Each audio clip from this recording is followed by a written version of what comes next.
Cümleten selamun aleyküm hanımlar. Divapatik YouTube kanalıma hepiniz hoş geldiniz. Bugün birlikte uğur böcekli iki şiş dikişsiz patik yapacağız.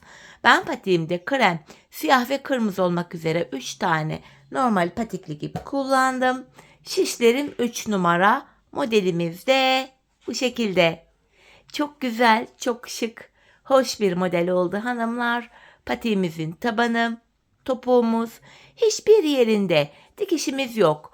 Ben patiğimin şu kenar bölümlerinde misinalı şiş kullanmakta zorlandığım için şu şekilde 2 tane daha yedek şiş kullandım. Misinalı şişlerle de rahatlıkla yapabilirsiniz. Bu uğur böcekli bölümlerinde dolama tekniği kullandım. Dileyen düz örgü tekniğiyle de yapabilir. Örerken sizlere göstereceğim zaten. Bu patik benim elimin ölçülerine göre 37, 38, 39 numara ayaklar için uyumlu oldu hanımlar. Hemen patiğimi kenara bırakıyorum. Birlikte modelimize başlayalım.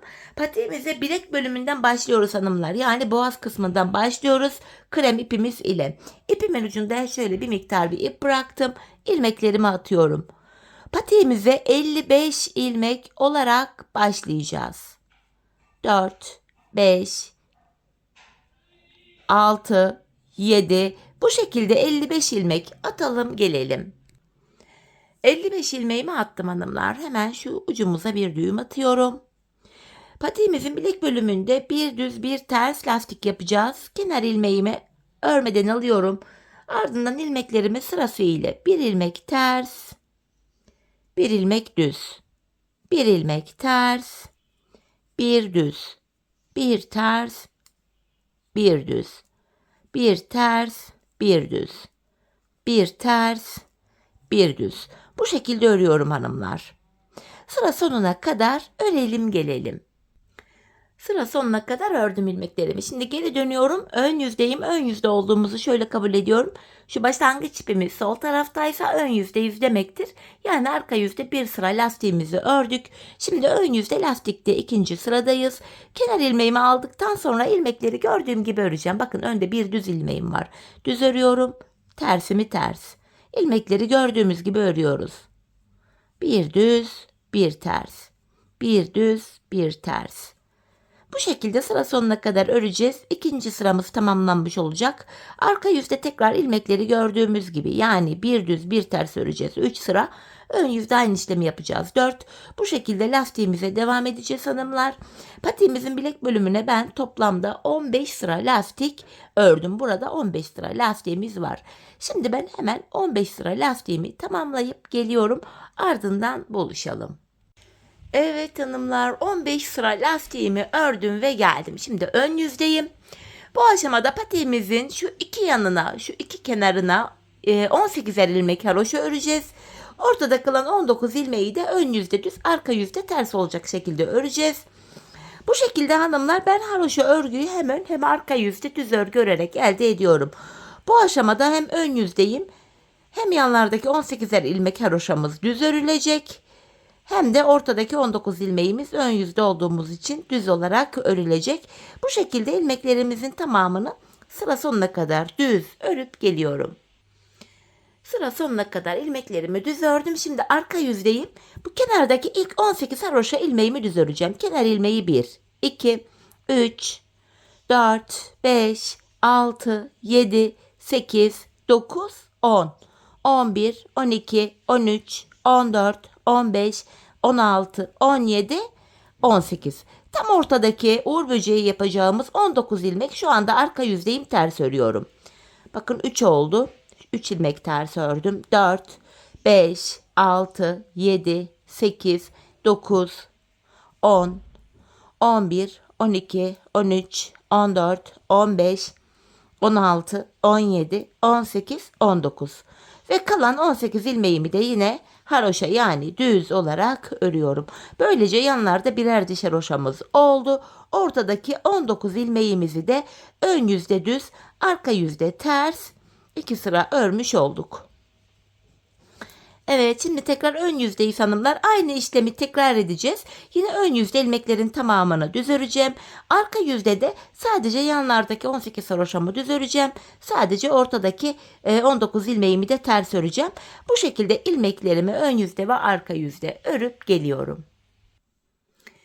Evet, ön yüzde ve arka yüzde ilmeklerimi ördüm geldim. Bakın şu kenarda bir diş haroşamız oluştu. Artık misinalı şişe geçebiliriz dediğimiz yer burası. Dediğim gibi ben misinalı şiş kullanmakta zorlandığım için yedek şişlerimi alıyorum. Öncelikle hanımlar şu ilk kenardaki 18 haroşa ilmeğimi yine düz olarak öreceğim. Tam orta kısımdan artık uğur böceğimizi yapmaya başlayacağız. Bu şekilde öncelikle ilk 18 ilmeğimi ördüm.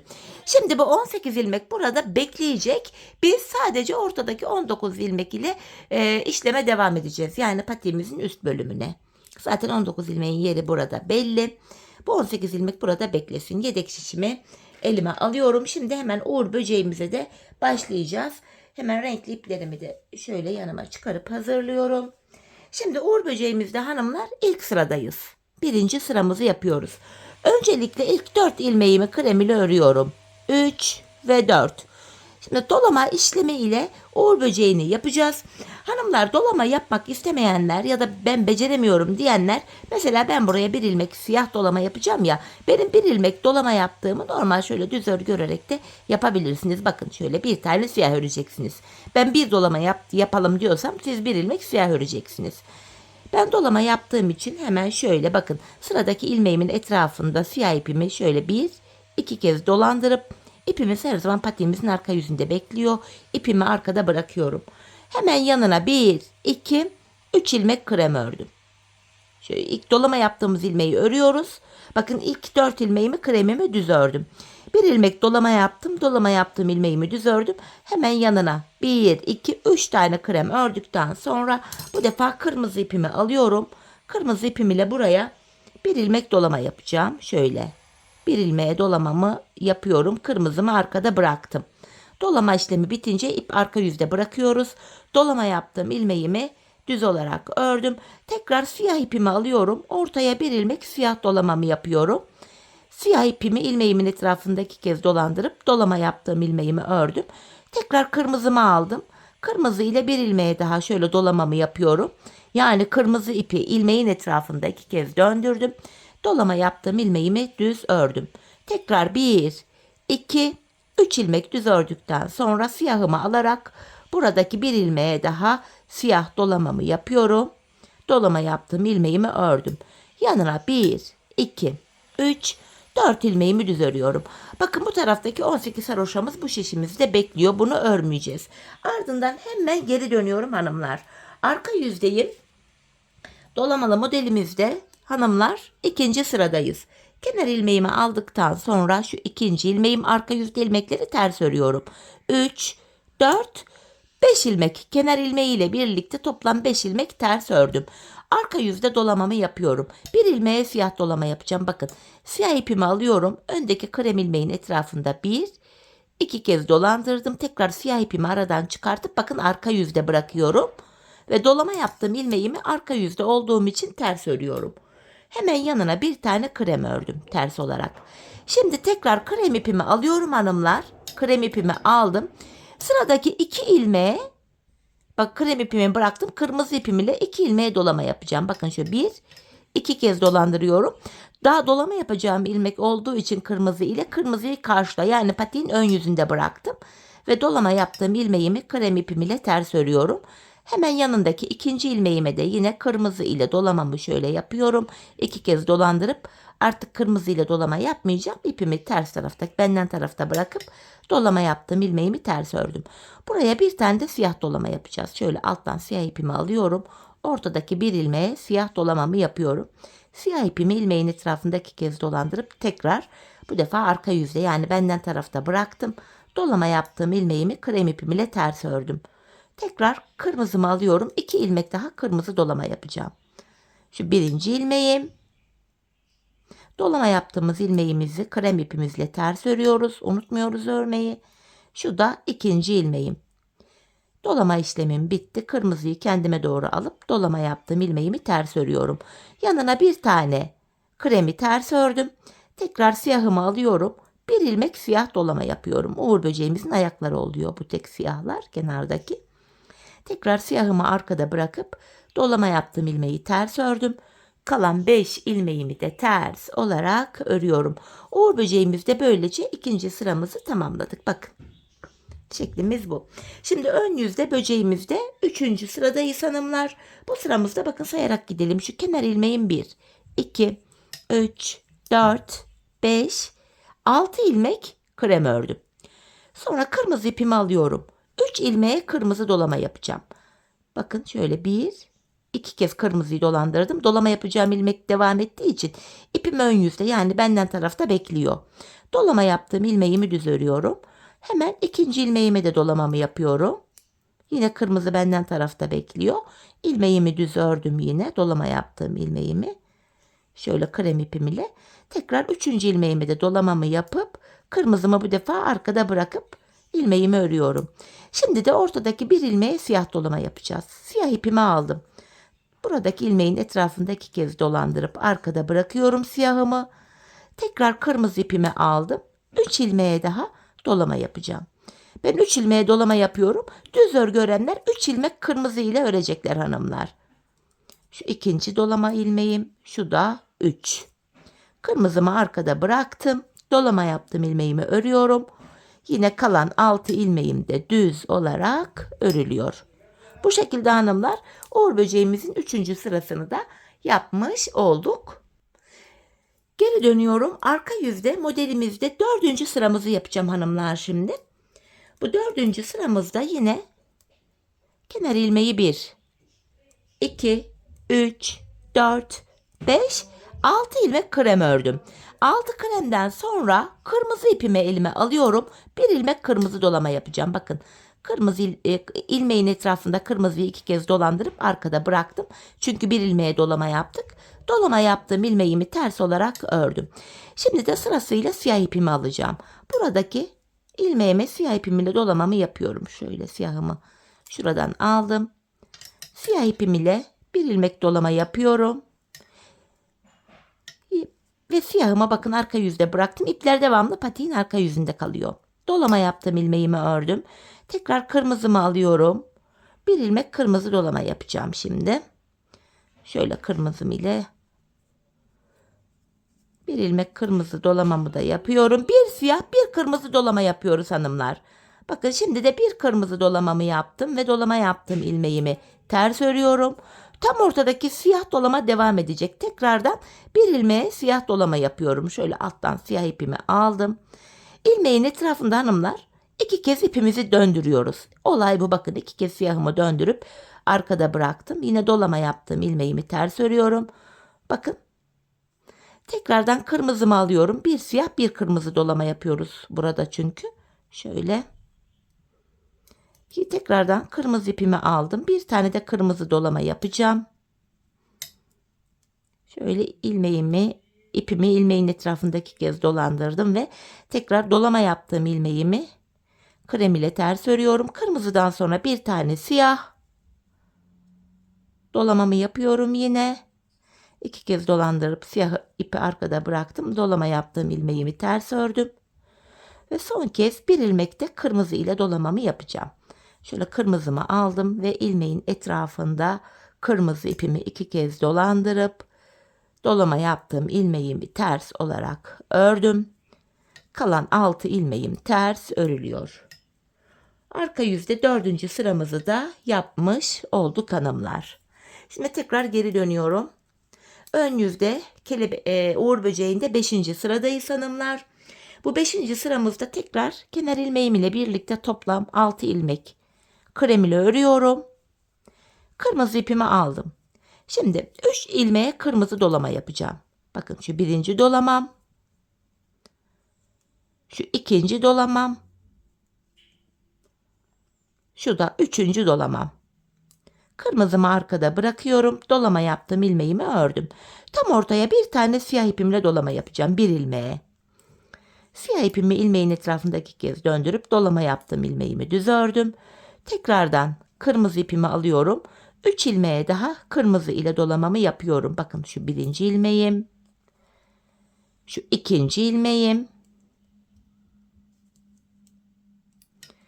Şu da üçüncü ilmeğim. Artık dolama yapacak ilmek olmadığı için kırmızıyı arkada bırakıp dolama yaptığım ilmeğimi örüyorum. Kalan 6 ilmeğim düz olarak örülüyor hanımlar. 5. sıramızı da ön yüzde tamamlamış olduk. Şimdi geri dönüyorum. Uğur böceğimizde 6. sıramızı yapacağız. Hemen şöyle ipleri bir şişin ucundan kurtarayım. Şöyle.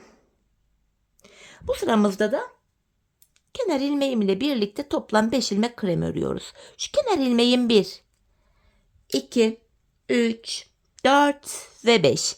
Tekrardan bir siyah bir kırmızı dolama yapacağız. Bakın 5 ilmekten sonra siyah ipimi alttan alıyorum. Bir ilmek siyah dolama yapacağım. Dolama yaptığım ilmeğimi krem ile ters örüyorum. Bir siyah, tekrardan bir tane kırmızı. Şöyle kırmızıyı aldım. Kırmızıyı arkada bırakıp tekrar bakın ipleri hep arka ters tarafta bırakıyoruz. Dolama yaptığım ilmeğimi ters ördüm. Tekrardan bu defa siyahımı alıyorum.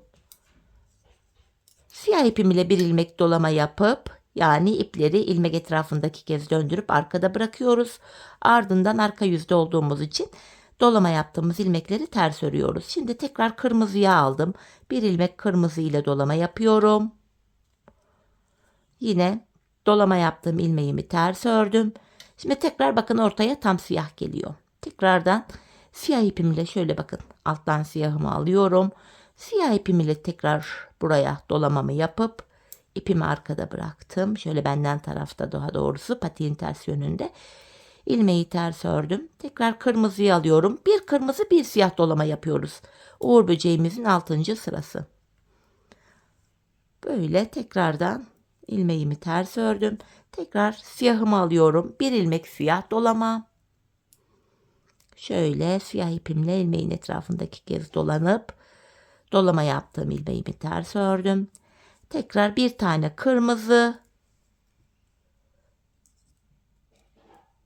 Kırmızıyı da arkada bırakıp ilmeğimi ters ördüm siyah ile ve bir tane son kez siyah dolamamızı yapıyoruz. Bu şekilde ilmeğimin etrafında siyah ipimi 2 kez dolandırıp arkada bıraktım siyahımı. Dolama yaptığım ilmeğimi ters örüyorum. Kalan 5 ilmeğim de yine ters olarak örülüyor. Arka yüzde 6. sırayı da tamamladık hanımlar. Şimdi geri döndüm ön yüzde. Uğur böceğimizde 7. sıramızı yapacağız. 7. sıramızda da yapacağımız işlem şu. İlk 4 ilmeğimi örüyorum. Kenar ilmeği 1, 2, 3, 4. Siyah ipimi alıyorum. Buraya bir ilmek siyah dolama yapıyorum. Siyahımı arkada bırakıp dolama yaptığım ilmeğimi düz ördüm. Yanına bir tane krem örüyorum. Tekrar kırmızıyı aldım. 3 ilmek kırmızı dolama yapacağım. Şu birinci ilmeğim. Şu ikinci ilmeğim. Şu da üçüncü ilmeğim. Kırmızımı arkada bırakıp dolama yaptığım ilmeğimi ördüm. Tekrar tam ortaya bir ilmek siyah dolama. Uğur böceğimizin tam ortası oluyor burası. Dolama yaptığım ilmeğimi ördüm. Tekrar kırmızımı aldım. 3 ilmeğe daha kırmızı dolama yapıyorum. Şu birinci ilmeğim. İkinci ilmeğim. Ve üçüncü ilmeğim. Kırmızımı arkada bırakıp dolama yaptığım ilmeğimi ördüm. Yanına bir ilmek kremi düz ördükten sonra siyah ile buraya bir ilmek daha dolama yapıyorum bir ilmeğe. Şöyle siyahımı arkada bırakıp dolama yaptığım ilmeği ördüm.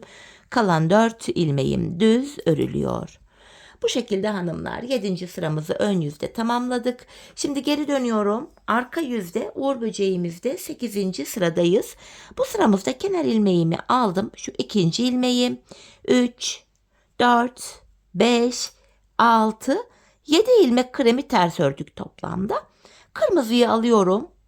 Bu aşamada şöyle kırmızı ipimi aldım. 2 ilmeğe dolama yapacağım kırmızı ile. Şu birinci ilmeğim bakın kırmızı ön yüzde karşıda bekliyor. Dolama yaptığım ilmeği ters ördüm. Şu da ikinci ilmeğim. Bu defa kırmızımı benden tarafta arkada bırakıp dolama yaptığım ilmeğimi ters ördüm. Tekrar siyahımı alıyorum.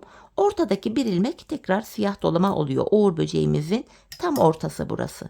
Şöyle siyahımı arkada bırakıp yine dolama yaptığım ilmeğimi ters ördüm. Yine kırmızımı alıyorum. 2 ilmek daha kırmızı dolama yapacağım. 2 ilmek. Şu birinci kırmızı dolamam. Dolama yaptığım ilmeğimi ters ördüm. Şu da ikinci kırmızı dolamam. Artık kırmızımı arkada bıraktım. Benden tarafta, ters tarafta daha doğrusu. Dolama yaptım, ilmeğimi ters ördüm ve kalan 7 ilmeğimi de krem ipim ile ters olarak örüyorum. 8. sırayı tamamladık. Geri dönüyorum. Ön yüzde 9. sıradayız hanımlar.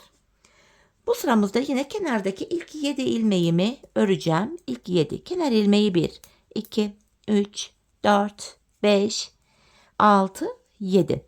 Siyahımı alıyorum. Bu aşamada artık kırmızıyı kullanmıyorum. Siyahımı aldım. 5 ilmeğe dolama yapacağım siyah ile. Şu birinci ilmeğim. Şu ikinci ilmeğim. Şu üçüncü ilmeğim. Dördüncü ilmeğim. İlmeklerin etrafında siyahı 2 kez döndürüyoruz ve sonuncu yani 5. ilmeğim. Siyahı arkada bırakıp dolama yaptım, ilmeğimi düz ördüm. Kalan 7 ilmeğim düz olarak örülüyor. Ön yüzde 9. sıramızı da tamamlamış olduk. Uğur böceğin kafa tarafına geçtik. Arka yüzde 10. sıradayız hanımlar. Şimdi de 6 ilmeğim krem. Kenar ilmeği 1, 2, 3, 4, 5, 6. Tekrar siyahımı alıyorum. Buraya siyah ile bir ilmek dolama yapacağım. Bakın şöyle bir ilmek dolama yaptım. Siyahı benden tarafta bırakıp dolama yaptım, ilmeğimi ters örüyorum. Yanına bir ilmek krem ters ördüm. Tekrar siyahımı aldım. 3 ilmeğe siyah dolama yapacağım şimdi. Şu birinci ilmeğim. Şu ikinci ilmeğim. Şu da üçüncü ilmeğim. Yine siyahı arka tarafta bırakıp dolama yaptığım ilmeğimi ters ördüm. Bir ilmek krem ters ördükten sonra tekrar bir ilmek daha siyah dolamamı yapıyorum. Şöyle bir ilmeğe dolamamı yaptım. Dolama yaptığım ilmeğimi ters örüyorum. Kalan 6 ilmeğim krem ile ters örülüyor. 10. sıramızı da tamamladık. Geri dönüyorum. 11. sıradayız hanımlar ön yüzde. Bu defa 5 ilmek örüyorum. Kenar ilmeği 1, 2, 3, 4, 5. Ardından bir ilmek siyah dolama yapacağım. Dolama yaptım, ilmeğimi düz ördüm. Hemen yanına bir ilmek krem düz örüyorum.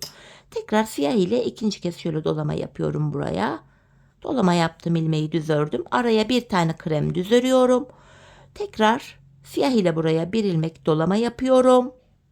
Dolama yaptığım ilmeğimi düz ördüm. Yanına bir ilmek daha düz ördükten sonra 4. kez yine siyah ile bir ilmeğe dolama yapıyorum.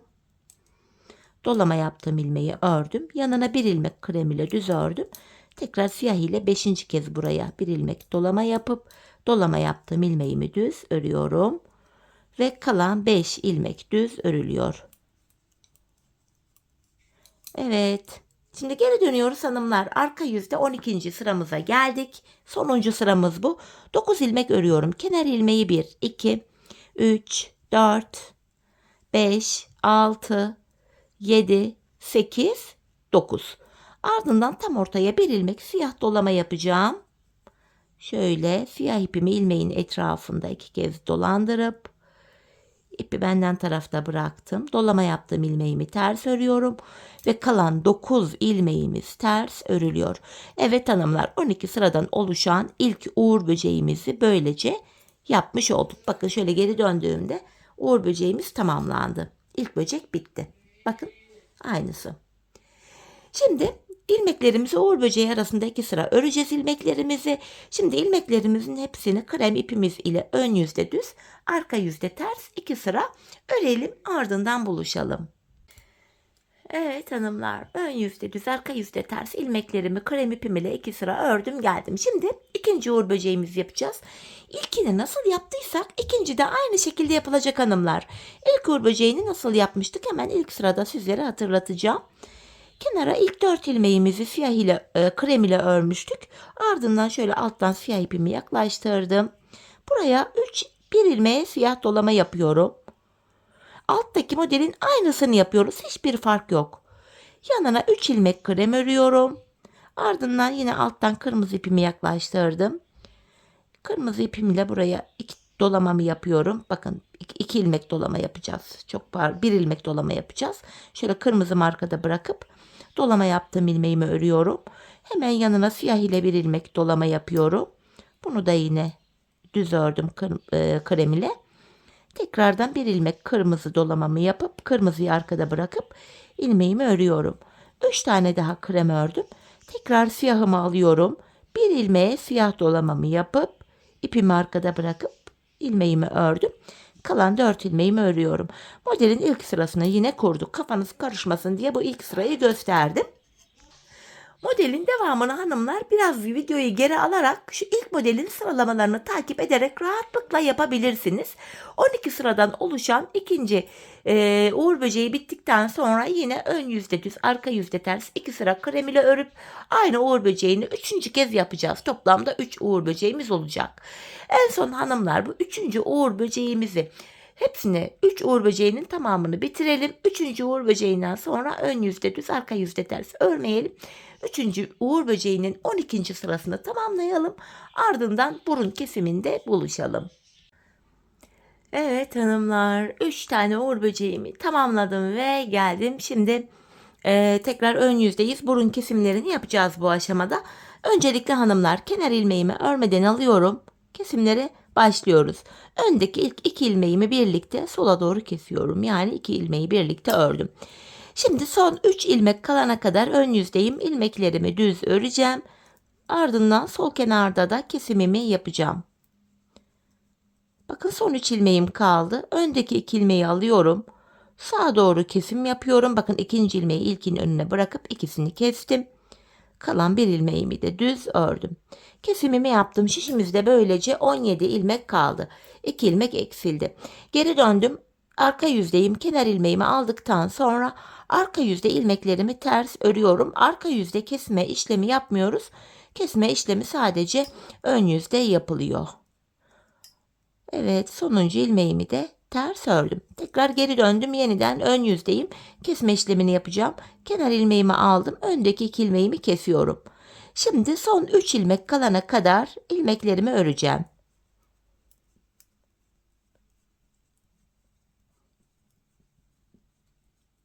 Bakın son 3 ilmek kaldı. Öndeki 2 ilmeği alıyorum. İkinci ilmeği ilkin önüne getirip ikisini kestim. Sonuncu ilmeğimi düz örüyorum. Şimdi de 15 ilmeğimiz kaldı. Tekrar geri dönüyorum. Arka yüzdeyim. Kenar ilmeğimi aldıktan sonra arka yüzde ilmeklerimi ters olarak örüyorum. Sonuncuyu da ters ördüm. Yeniden geri döndüm. Ön yüzdeyim. Son kez kesim yapacağız şimdi. Kenar ilmeğimi aldım. Öndeki 2 ilmeğimi keserek örüyorum. Şimdi son 3 ilmek kalana kadar öreceğim.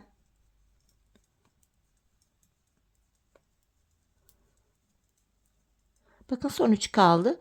Öndeki 2 ilmeğimi de tekrar sağa doğru kesip kenar ilmeğimi de örüyorum. Şişimizde 13 ilmek kaldı. Geri dönüyorum. Arka yüzdeyim. Kenar ilmeğimi aldım. Kenar ilmeğinden sonra ilmeklerimi ters olarak örüyorum.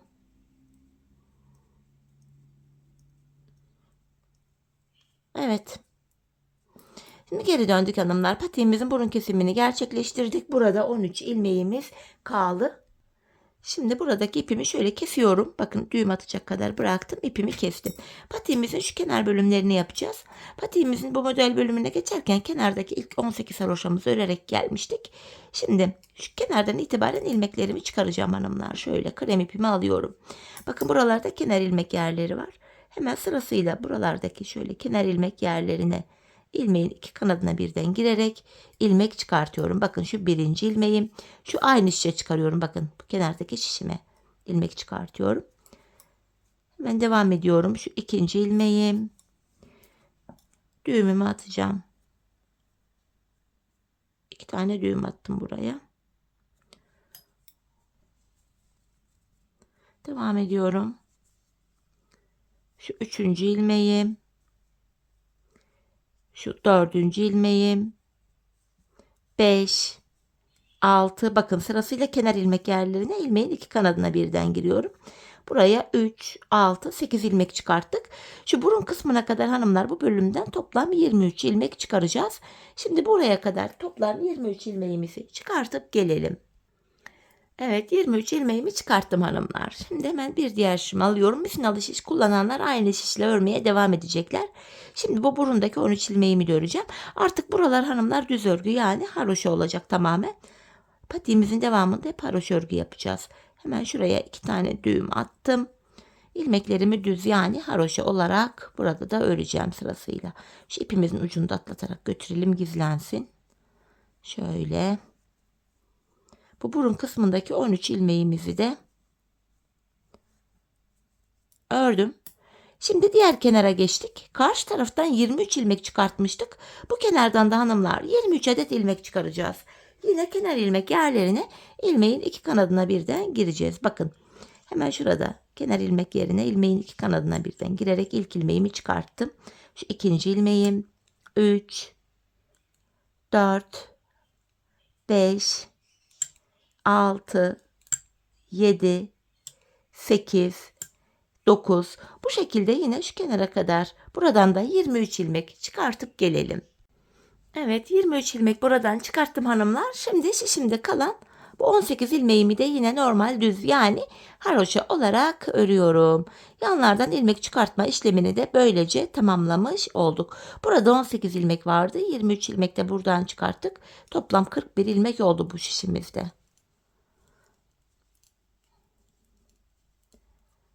Evet, sonuncu ilmeğimi de ördüm. Şimdi geri dönüyoruz hanımlar. Haroşa örgü yapacağız demiştim bu kenar bölümünde. Yani patiğimizin şu kenar bölümlerini yapıyoruz şimdi. Kenar ilmeğimi aldıktan sonra ilmeklerimi düz, yani haroşa olarak örüyorum. Bu şekilde.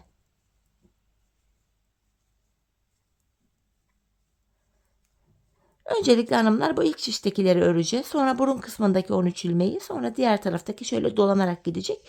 Sonra diğer taraftaki ilmeklerimizi tam olarak buraya kadar haroşa örelim gelelim. Evet, bu uca kadar ilmeklerimi ördüm hanımlar. Bakın şu kenarda, şuradan hesaplarsak daha net görünür. Çünkü buralarda öncesinde de haroşa yapmıştık. Bakın burada bir diş haroşamız oluştu. Bu bölüme yine ilmekleri haroşa örmeye devam edeceğiz. Tekrar ön yüzdeyiz hanımlar. İlmeklerimizi yine düz olarak öreceğiz. Ta ki diğer uca kadar, yani şöyle dolanacağız. Şu uca kadar geleceğiz. Arka yüzde de yine düz öreceğiz. Böylece burada 2 diş haroşa olacak.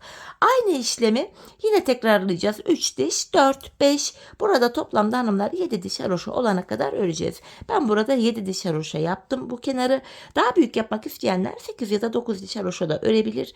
Bu tamamen şeye bağlı, ölçüye bağlı. Ben 7 diş haroşa yaptım. Gördüğünüz gibi ayağı da tam oldu. Bu şekilde. Şimdi hanımlar bu kenar bölümde toplamda 7 diş haroşam olana kadar örüp ardından geliyorum. Evet hanımlar, patiğimin kenar bölümünü tamamladım, geldim buraya. Bakın 7 diş haroşamı ördüm. Şimdi burundan başlayarak tabanımızı öreceğiz. Öncelikle tabanımızı örebilmemiz için şu burun kısmına kadar olan, yani burunda 13 ilmek vardı. Bu şişimde 41 ilmek. Öncelikle bu ilk 41 ilmeğimizi normal haroşa, yani düz olarak örmemiz gerekiyor. Bu 41 ilmeğimizi örelim gelelim. Evet, burun kısmına kadar olan ilmekleri ördüm. Şimdi burada 13 ilmek vardı. Bu 13 ilmek ile taban kesimimizi gerçekleştireceğiz. Öncelikle ilk 12 ilmeğimi öreceğim. 13. ilmekte kesimimi yapacağım. Bakın burada son bir ilmek kalana kadar ördüm. Yani ilk 12 ilmeğimi ördüm. 13. ilmeği örerken yan şişten de bir ilmek alıp ikisini kesiyorum. Kesimden sonra geri döndüm. İpim karşıda, ilk ilmeğimi örmeden alıyorum. Tekrar son bir ilmek kalana kadar öreceğim. Yani ilk 12 ilmeğimi öreceğim.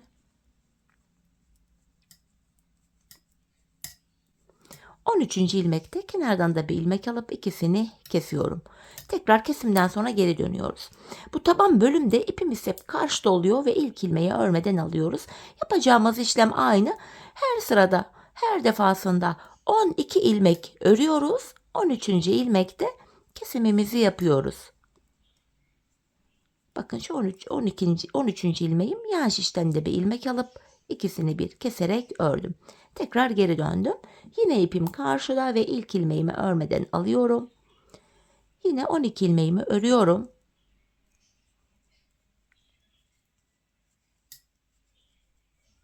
Bakın 13. ilmeğime geldim. Bunu örerken kenardan da bir ilmek alıp ikisini kesiyorum. Tabanımız 13 ilmek ile bu şekilde kesilecek. Biz bu kesme işlemine sevgili hanımlar sağ ve sol şişimizde şu iki kenarda son 5'er ilmek kalana kadar devam edeceğiz. Şimdi hep birlikte patiğimizin taban bölümünü yanlarda 5'er ilmeğimiz kalana kadar örelim gelelim. Evet hanımlar, yanlarda 5'er ilmeğim kalana kadar tabanımı ördüm geldim. Şimdi tekrar kesimler yapacağız.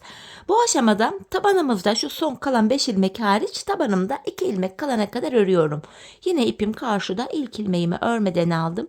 Tabanımda 2 ilmek kalana kadar ilmeklerimi örüyorum öncelikle.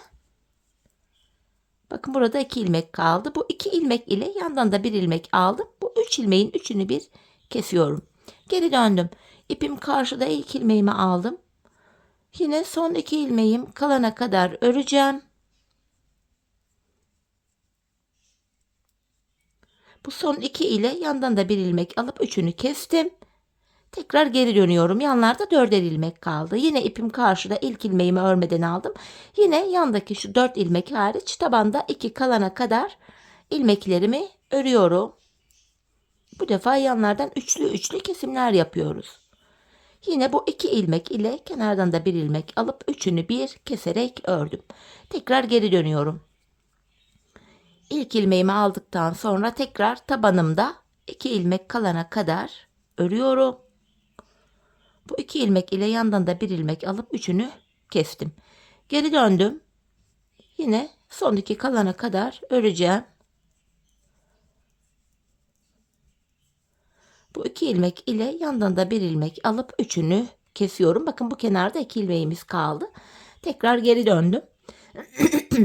Yine tabanımda 2 kalana kadar örüyorum. 2 ilmek kalana kadar. Yine bu 2 ilmek ile yandan da 1 ilmek alıp üçünü kestim.